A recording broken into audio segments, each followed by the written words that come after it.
Hello everyone, आज हम class 9 के चैप्टर 12 के सेकंड थ्योरम को डिस्कस करेंगे, जिसकी स्टेटमेंट हमारे पास है point equi distant from and points of the line segment is on the right bisector of the line segment. तो इस थ्योरम में कोई भी पॉइंट जो किसी लाइन सेगमेंट के एंड पॉइंट से सेम फासले पर हो तो इसका मतलब है कि वो राइट बाइसेक्टर पर होगा। तो इसके लिए सबसे पहले हम एक लाइन सेगमेंट ड्रॉ करते हैं। इसके दो एंड पॉइंट्स हैं, एक को हमने नाम दे दिया ए का और दूसरे को हमने नाम दे दिया बी का। ये एक लाइन सेगमेंट हमने ड्रॉ कर ली है। अब हम इस पर एक पॉइंट ड्रॉ करेंगे। ये एक मिड में हमने पॉइंट लगाया जिसको हमने नाम दिया है सी का। इसका फासला ए से और सी से ए तक और सी से बी तक दोनों का जो डिस्टेंस होगा वो हमारे पास क्या होगा, इक्वल होगा। मतलब जितना डिस्टेंस सी पॉइंट का ए तक होगा उतना ही डिस्टेंस सी पॉइंट का बी पॉइंट तक होगा। यहाँ पे पॉइंट सी को डॉटेड लाइन से शो किया था, तो मैंने इसको ज़रा सही तरीके से बना लिया है, क्योंकि ये हमें गिवन भी दिया हुआ है कि दोनों पॉइंट्स का जो डिस्टेंस है वो क्या है, सेम है, इक्वल है एंड पॉइंट्स का पॉइंट सी तक। तो थ्योरम का जो फर्स्ट स्टेप है वो होता है गिवन। जो हमें डाटा गिवन होता है वो हम लिखते हैं। तो वो हमारे पास है A B is a line segment, measurement A C is equals to measurement B C. मतलब ये हमें गिवन दिया हुआ है कि ए बी हमारे पास एक लाइन सेगमेंट है और एक ऐसा पॉइंट है जो इक्वल डिस्टेंस है जिसकी पॉइंट ए से और पॉइंट बी से। अब हम इसके सेकेंड स्टेप की तरफ जाते हैं, टू प्रूव। तो जो हमने प्रूव करना है वो करना है C lies on the right bisector of A B. हमने क्या बताना है कि जो सी है वो राइट बाइसेक्टर ए बी है जो उसके ऊपर राइट बाइसेक्टर पर लाई करता है। पॉइंट सी राइट बाइसेक्टर पर लाई करता है। ये हमारे पास गिवन आ गया, टू प्रूव आ गया। अब हम अपने थर्ड स्टेप की तरफ जाते हैं जो होता है हमारे पास कंस्ट्रक्शन का। यहाँ पे हम अपनी कंस्ट्रक्शंस लिखेंगे जो हम खुद से ऐड करते हैं थ्योरम में या हम खुद से ड्रॉ करते हैं अपने थ्योरम को प्रूव करने के लिए। तो उसको हम क्या कहते हैं, कंस्ट्रक्शन। हमने प्रूव करना था कि जो सी है वो एक राइट बाइसेक्टर पर लाई करता है और ए बी हमारे पास दो पॉइंट्स हैं लाइन सेगमेंट के। तो हम पॉइंट सी से, ये थोड़ा सा मिस्टेक हो गई है यहाँ पे, पॉइंट सी से एक लाइन ड्रॉ करेंगे जो हमारे पास इस तरह से शो होगी कि वो ए बी का मिड पॉइंट भी हो, क्योंकि दोनों का डिस्टेंस क्या है, इक्वल है। और जो राइट बाइसेक्टर है वो एक लाइन सेगमेंट को या किसी भी लाइन को इक्वली डिवाइड करता है दो पार्ट्स में। तो ये हमने एक लाइन ड्रॉ कर दी है और यहाँ पे पॉइंट जो हमारे पास बना है उसको डी का नाम दे दिया है और लाइन के दोनों साइड्स पे एरो हेड का हमने निशान लगा दिए हैं। तो यहाँ पे हमारे पास गिवन में था A B is a line segment. ये आ गई A B is a line segment, measurement A C is equals to measurement B C. जो पॉइंट सी है इसका डिस्टेंस ए तक और इसी सी पॉइंट का डिस्टेंस बी तक दोनों का क्या है, इक्वल है। और जो सी है वो राइट बाइसेक्टर पर लाई कर रहा है, मतलब जो एंगल बन रहा है वो 90 का बन रहा है, परपेंडिकुलर है। तो हमने इस चीज़ को प्रूव करना है। तो ये जो लाइन हमने ड्रॉ की है पॉइंट सी से लेकर ए बी के मिड पॉइंट तक, ये जो हमने ड्रॉ की है इसको अब हम अपनी कंस्ट्रक्शंस में लिखते हैं। तो यहाँ पे हमने अपनी कंस्ट्रक्शंस लिख ली हैं, draw a line passing through C and mid point of A B. ये हमारे पास क्या आ गई, कंस्ट्रक्शंस आ गई। जो हमने एक लाइन जो राइट बाइसेक्टर है जो हमने ड्रॉ किया है डॉटेड लाइन से, ये हमारे पास क्या है, ए बी का मिड पॉइंट है। हमने इस थ्योरम के जो गिवन पॉइंट्स थे वो भी लिख लिए, टू प्रूफ जो हमने करना था वो भी लिख लिया। और जो हमने नया काम किया इस थ्योरम में, जो ड्रॉ की लाइन वो कंस्ट्रक्शंस में हमने लिख ली। तो अब हमने ये जो हमारे पास 3 पॉइंट्स हैं, इनको लेकर अपना जो थ्योरम है उसको प्रूव करना है। तो उसके लिए प्रूफ आ गया। सबसे पहले स्टेटमेंट्स और रीजंस हम लिखते हैं। अपने इस डायग्राम की तरफ देखें जो हमने ड्रॉ की है, तो यहाँ पे हमारे पास 2 ट्राइंगल बन रही हैं। एक बन रही है हमारे पास सी डी, जो हम लोगों ने ये परपेंडिकुलर ड्रॉ किया था। तो यहाँ पे हमारे पास अब 2 ट्राइंगल्स बन रही हैं, ए डी एंड सी और बी डी एंड सी। ये 2 ट्राइंगल्स हमारे पास बन रही हैं, वो हम यहाँ पे अपनी स्टेटमेंट में लिखेंगे। तो ये हमने अपनी स्टेटमेंट में लिख लिया, triangle A D C and triangle B D C. अब अगेन हम अपने डायग्राम की तरफ आते हैं। तो यहाँ पे हमारे पास जो डी पॉइंट है वो ए और बी का क्या है, मिड पॉइंट है। मतलब ए डी इक्वल होगा बी डी के, क्योंकि राइट बाइसेक्ट किया है और राइट बाइसेक्ट में क्या करती है, लाइन को इक्वली 2 पार्ट्स में डिवाइड करती है। इसका मतलब ए डी इक्वल होगा बी डी के। उसको हम अपनी स्टेटमेंट में लिख लेते हैं। तो यहाँ पे आ गया मेजरमेंट ए डी इक्वल है मेजरमेंट बी डी के। ये हमारे पास स्टेटमेंट आ गई और इसके रीजंस में हम लिखेंगे कि D is the mid point, क्योंकि ये दोनों का क्या है, एक मिड पॉइंट है।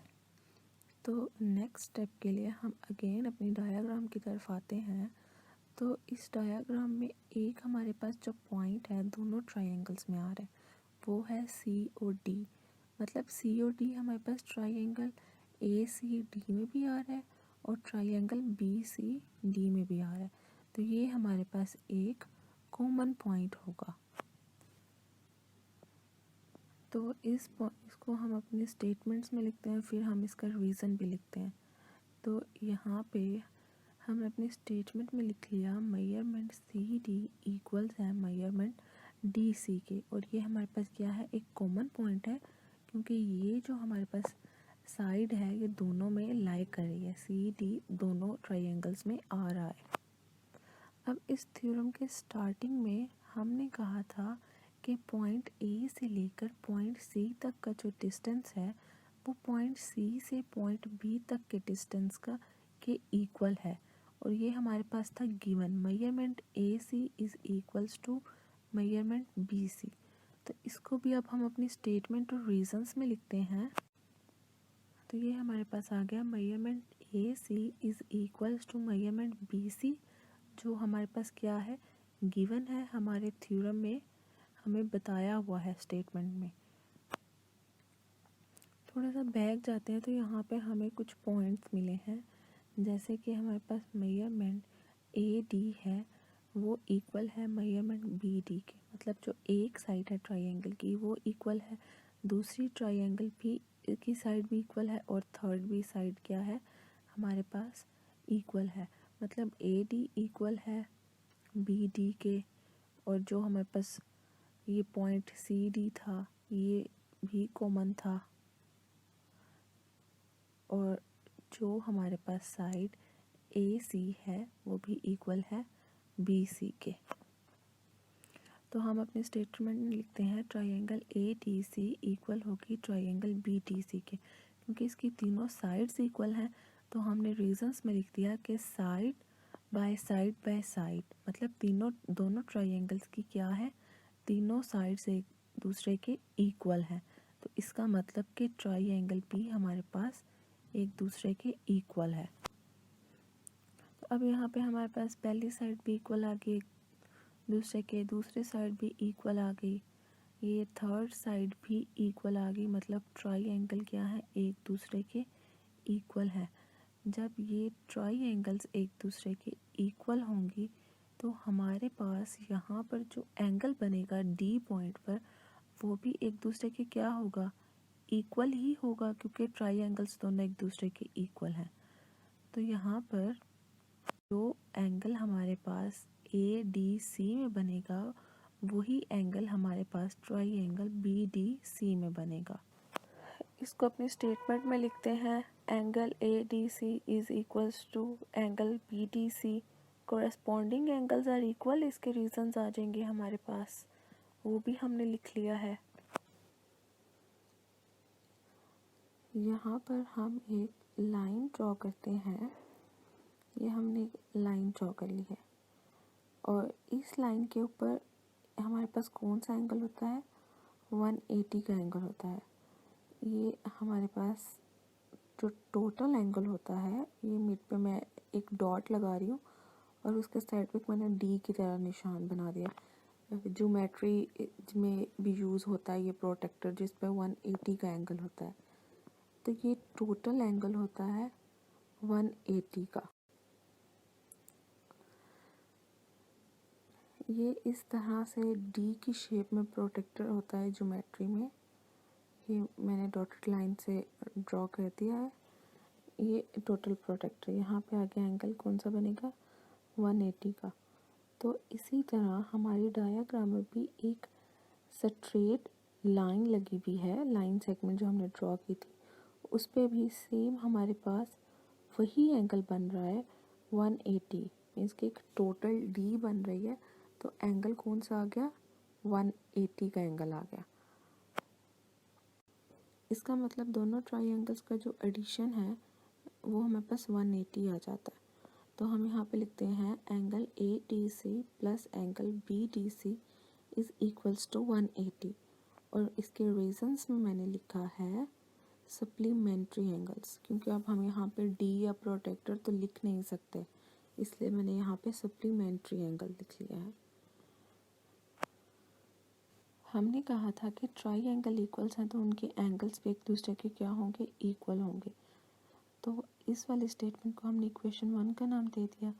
अब हम ए डी सी की जगह पे बी डी सी लिख सकते हैं, मतलब जहाँ पे एंगल ए डी सी लिखा हुआ है वहाँ पे एंगल बी डी सी भी लिख सकते हैं। तो वो हमने यहाँ पे लिख लिया, angle B D C plus angle B D C is equals to 180। क्योंकि ये दोनों एंगल्स एक दूसरे के इक्वल हैं तो हमने इसको इस तरह से लिख लिया। अब हम ये हमारे पास क्या हो रहा है, दोनों सेम वैल्यूज़ हैं, दोनों सेम वैल्यूज़ हैं, तो ये हमारे पास आ जाएगा 2 measurement angle B D C is equals to 180। और इसकी रीजंस क्या है, फ्रॉम इक्वेशन 1। तो ये 2 यहाँ पे क्या हो रहा है, डिवाइड मल्टीप्लाई, और 180 की दूसरी साइड पे जाएगा तो डिवाइड हो जाएगा, तो यहाँ पे आ जाएगा 90। और रीजंस हमारे पास इक्वेशन 1। इसका मतलब जो ट्राइंगल बी डी सी है, यहाँ पे एंगल कौन सा बन रहा है, 90 का एंगल बन रहा है। और जो हमारे पास आएगी second triangle A D C, वहाँ पे भी एंगल कौन सा बनेगा, 90 का एंगल बनेगा, क्योंकि दोनों ट्राइंगल्स एक दूसरे के क्या है, इक्वल है। तो ये यहाँ पे मैं एंगल मेंशन कर रही हूँ, यहाँ पे भी 90 डिग्री आ गया और यहाँ पे भी 90 डिग्री आ गया।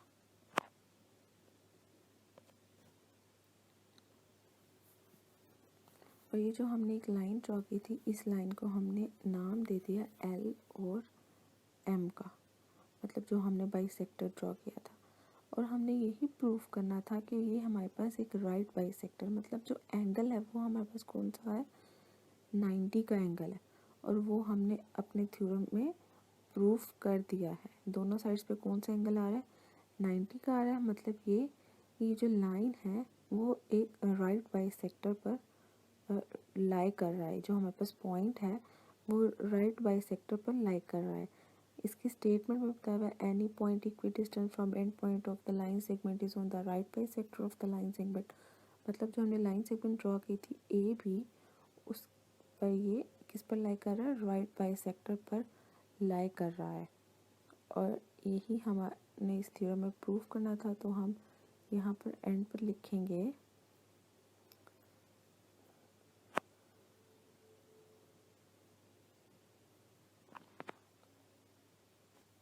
सो लाइन एल एम, जो लाइन हमने ड्रॉ की थी, कंस्ट्रक्शंस थी जो हमारी, इज़ अ राइट बाइसेक्टर, वो हमारे पास क्या है, राइट बाइसेक्टर है।